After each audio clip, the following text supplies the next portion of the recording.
Like I said, what we measure here is lives being changed, and we've seen that happen a number of different ways. And we're about to have what I hope is going to work and be a very cool moment. But we've had lives that we've seen altered in a number of ways here over the last year. As a matter of fact, in the second service, we have a couple of different families who are just going to talk about how within the last year their marriage was done. Matter of fact, one of those families had come to me just to say we're finished, and God has restored those marriages. He can do amazing things, and so. Right now, we had a special service that happened a few months ago, and it's with these guys. Latha and Suresh, can you hear me? Yes. Awesome. Hey, it worked. Yeah. All right. So do me a favor, Crossroads. The camera's back that way. Just turn around and wave real big. There we go. All right. We've got a couple minutes just to talk with them, and it's so good to see you guys. It's exciting to know everything that God is doing there. So just first of all, how is the ministry going with the girls? How are things going at this point? Yeah, girls are doing good in girls' home, and they are going this year. We want to thank the church, first of all, for helping them for the last year's school fees and for housing. And this year they are going to school, and they all are doing great, very good. Well, that's awesome. Now, that's not as amazing as that is, and that's what we gave to help with, but that's by no means all of what you guys do. And so, real quick, you guys have a ministry that you do with food and with education in the slums. Can you explain that to our church a little? Yes, since 15 years we have been working in the slum, doing ministry. We have about 3,000 houses in the slum. The slum people are like, they are all laborers, construction workers, but the men really, they go for work for 1 or 2 days in a week, and then they drink and gamble, so they are not at all supporting the family. So the women are the ones who are working, and they are paid very low. So that's the reason children are not getting proper education, food, and shelter and clothing. So the ministry entered there. Since 15 years, we have been working with the children's widows. CSW means commercial sex workers. The ladies are, some of them are like that. So we invite them to our church, give them training programs, and so we do all this ministry. And the children mainly, they are like 8 to 10 years. They get involved in drugs and alcoholism by stealing and seeing the adults. So our ministry went there, started the church, and we start every day. We have started everyday program for children. We encourage the mothers to send the children to school. So we are able to send. We have about 140 children right now. So we are sending them to school, and we used to feed them every day because of that they used to steal or gamble, beg, and all that. So somehow we were able to feed them for 7 years. An organization was supporting, and they could do only for that limited time.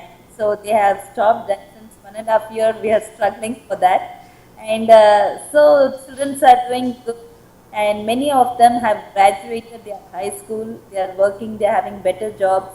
Some of them have got married and settled outside the slum. They are having better life and education. So you have. We're still praying and. Sorry. So the slum, that area is about 3,000 houses. Yes. And you guys have been in there for 15 years. Yes. And in there, you're sharing the gospel, you're educating children, and for a long time, you were supplying food as well. Yes.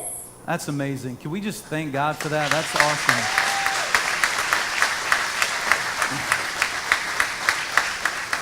So I want to ask another question, and I don't know if you guys realize this. It's not 10 a.m. in India. Okay. So it's late where they are, and they've stayed up. That's one of the reasons some of the girls didn't join them on the calls, because at certain points they have the house locked down where the girls that have been rescued are. But not only are you doing all these ministries, but Suresh, you are also teaching and training pastors in that area. Yes. And so just talk a little bit about that. And I'll say this, some of you, part of the reason that Suresh isn't talking a whole lot is his accent is pretty heavy. And so you'll have to really kind of focus to understand. But go ahead, my brother. Actual past 8 years, I'm doing ministry in the villages, and I raised leaders, local leaders there, and we planted churches, and 24 villages. We started house churches now. Every week I'm going to village and training them, teaching them, and bringing them one place to all the church planters to teach them how to lead like a church. I am doing in the village. So you're training church planters, Yes. and how many of them are you training currently? Now 24 pastors we are training every week. 24. Yes. And I know you have to leave your home to go and train them, and you Yes. leave every week, and how long are you gone? So 3 days I'm going to 3 to 4 days I'm staying in the village. So 3 or 4 days a week, you leave your family to go train these 24 pastors. Yes. You rock, man. So,